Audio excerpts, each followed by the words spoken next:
Last lecture में हमने galvanometer पढ़ा है। गैल्वानोमीटर क्या होता है? ऐसा इंस्ट्रूमेंट होता है जिससे हम करंट को डिटेक्ट करते हैं। हम करंट को डिटेक्ट सिर्फ नहीं करना चाहते, हम करंट को मेजर करना चाहते हैं। हमें पता चले करंट कितने एम्पेयर आ रहा है, तो हम गैल्वानोमीटर से सिर्फ हमारा काम नहीं चलता, हमें गैल्वानोमीटर में थोड़ी सी मॉडिफिकेशन करनी पड़ती है और उसको एम मीटर में कन्वर्ट करना पड़ता है। एम मीटर क्या होता है? Ampere metre. अम्पेयर का मतलब ये है करंट का यूनिट अम्पेयर होता है। ये जो इंस्ट्रूमेंट है गैल्वानोमीटर से ही बना हुआ है, थोड़ी सी उसमें एक चेंज है और उसकी वजह से वो एक नया इंस्ट्रूमेंट बन गया जिसको हमने एक नया नाम दे लिया। वो चेंज देखें क्या है कि यहाँ पे हमारे पास गैल्वानोमीटर है, ये इसके दो एंड हैं, दो जो वायर्स हैं, इसके साथ मैंने पैरेलल में एक स्मॉल रेजिस्टेंस लगा दी है, इसे हम कह रहे हैं RS। ये स्मॉल रेजिस्टेंस यहाँ पे क्यों लगाई है, पैरेलल में क्यों लगाई है, सीरीज़ में लगा सकते थे। देखें, जो करंट पीछे से आ रहा होता है ना, लेट से वो करंट आ रहा है 2 एम्पेयर, मिसाल नीडल थी जो हमने कल देखा था, जो कॉइल के साथ अटैच हुई है। इस तरह से ये कॉइल है और इसके साथ नीडल थी और नीडल स्केल पे मूव करती है जब करंट गुजरता है इस कॉइल के अंदर से, ऐसे ही है। तो इसे कहते हैं मीटर मूवमेंट। मीटर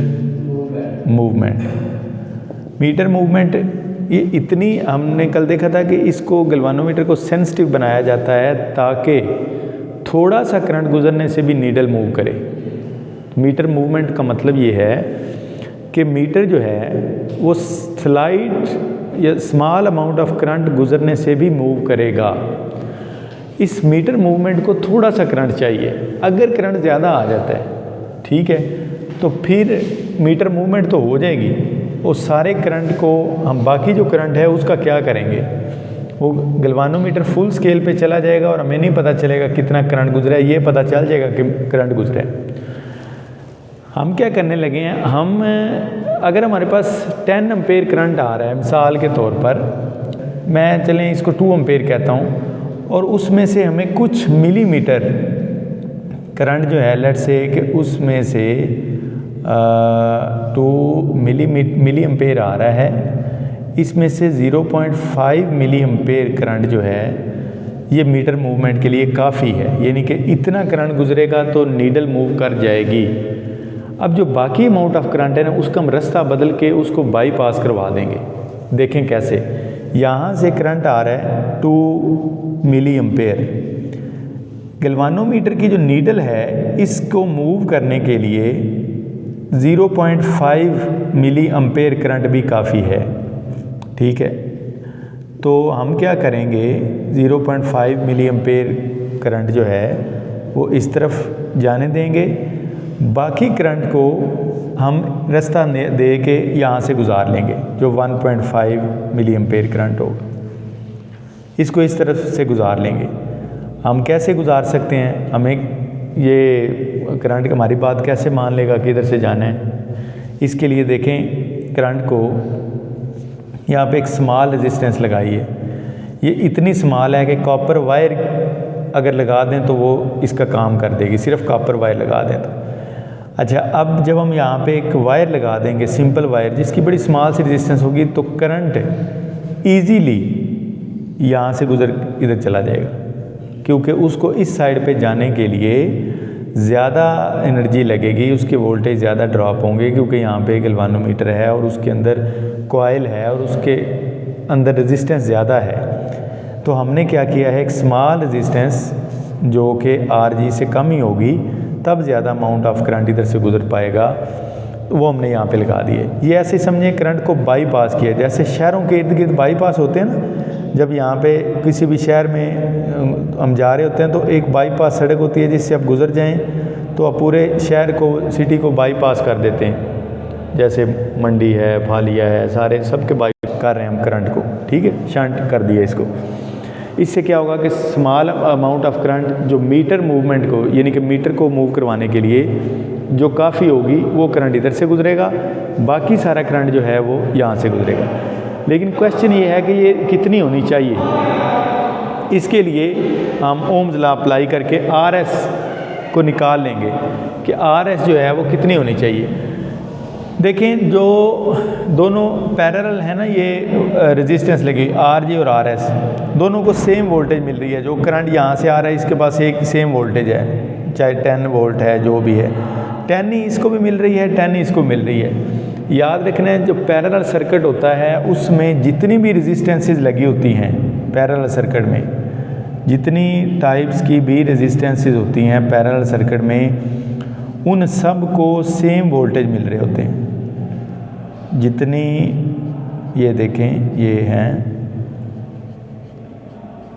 ये, तो यहाँ पे मैं अगर वोल्टेज दूंगा 10 वोल्ट तो 10 ही इसको मिलेंगे, 10 ही इसको, 10 ही इसको, सबको 10 वोल्टेज मिलेंगे पैरेलल सर्किट में। सीरीज़ में ऐसा नहीं होता, यहाँ पे दोनों पैरेलल लगी हुई हैं, आर जी गैल्वानोमीटर और सामने वाली रेजिस्टेंस, इसलिए दोनों के पास वोल्टेज सेम है। वोल्टेज सेम है तो हम लिख सकते हैं कि वी एस जो वोल्टेज इसको मिल रही है वो बराबर होगी जो वोल्टेज गैल्वानोमीटर को मिल रही है वी जी को।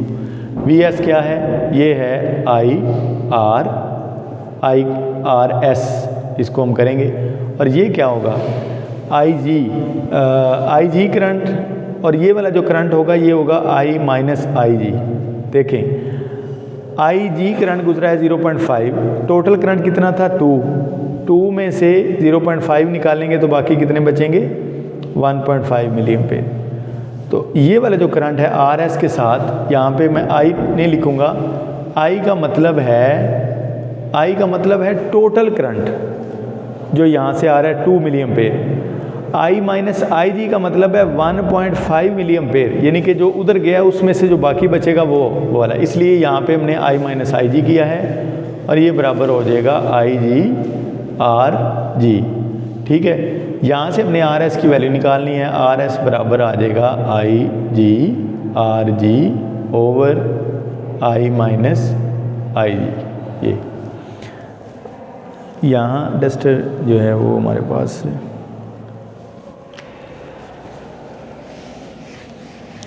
देखें, अगर हमें ये पता हो कि मीटर मूवमेंट के लिए कितना करंट चाहिए, आईजी पता हो, टोटल करंट कितना है ये पता हो, रेजिस्टेंस ऑफ गैल्वानोमीटर कितनी है ये पता हो, तो हम स्मॉल रेजिस्टेंस निकाल सकते हैं कि कित हम लगाएं तो करंट बाईपास हो जाएगा वहाँ से, और हमें जो गैल्वानोमीटर है वो एम मीटर में कन्वर्ट हो जाएगा। गैल्वानोमीटर को एम मीटर में कन्वर्ट करने के लिए हमें ये फाइंड करना होता है कि हमने करंट को बाईपास करने के लिए कितनी स्मॉल शंट रेजिस्टेंस लगानी है।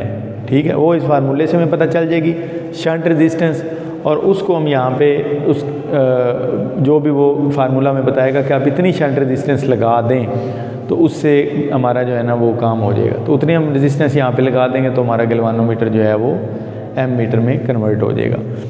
जो एम मीटर है ये सर्किट में हमेशा सीरीज़ में लगता है। मसलन जिस सर्किट करना है कितना करंट गुजर रहा है, ठीक है, तो इसको हम क्या करेंगे, इसको हम यहाँ पे दरमियान में वायर को ब्रेक करके यहाँ पे एम मीटर लगा देंगे ये। ठीक है, इससे क्या होगा कि इसमें से गुजरने वाला करंट जो है ये हमें पता चल जाएगा। तो इसको ऑलवेज जो है वो सीरीज़ में कनेक्ट करते हैं। M metre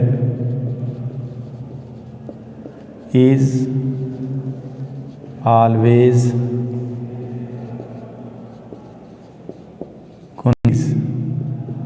in the circuit. इसलिए भी इसकी रेजिस्टेंस स्मॉल, ये जो शंट रेजिस्टेंस है ना, अगर ये ज़्यादा रखेंगे तो फिर जो करंट पीछे से आ रहा है वो उसमें से गुजरेगा ही नहीं और एम्पेयर मीटर सही मेजरमेंट नहीं करेगा। देखें अगर मैं इसको बढ़ा दूँ आर एस को बढ़ा दूँ तो करंट क्या करेगा, करंट इधर से गुजर जाएगा। जब करंट इधर से गुजरेगा सारे का सारा, तो फिर क्या होगा, जो मीटर मूवमेंट है उस से ज़्यादा वहाँ से करंट गुजरा है, उससे जब ज़्यादा करंट गुजरा है तो बाकी करंट का हमें सही से पता नहीं चला कि वो करंट जो है उसका क्या बना है।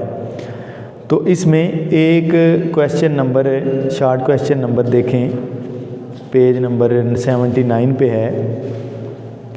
Why the resistance of an ammeter should be very low.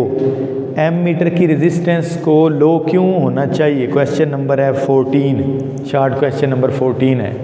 Ammeter की रेजिस्टेंस को लो क्यों होना चाहिए? इसका जवाब ये है कि एम मीटर जो है ना is always connected in series, इसे सीरीज़ में कनेक्ट किया जाता है। अगर इसकी रेजिस्टेंस हाई होगी तो फिर ये करंट को रोक देगा, उसको मैयर ही नहीं करेगा।